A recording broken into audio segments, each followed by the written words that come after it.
सबसे अहम, जो सबसे बड़ा मैं समझता हूं गलती परवेज मुशर्रफ से हुई थी, वो कि इन दो जमातों को उसने NRO 2 दिया था, NRO 1 दिया था।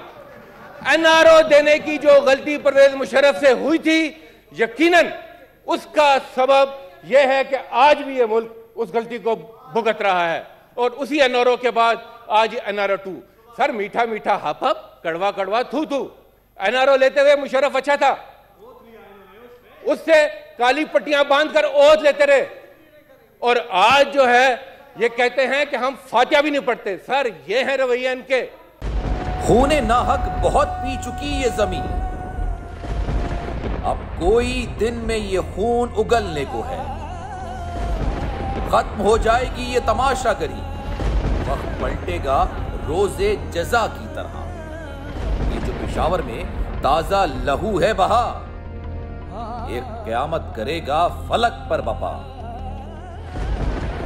गम की सलमनाक घड़ी में बोल सानह पेशावर में शहीद होने वालों के लवाहिकीन के साथ। सब्सक्राइब करें और बेल दबाएं ताकि कोई खबर रह न जाए।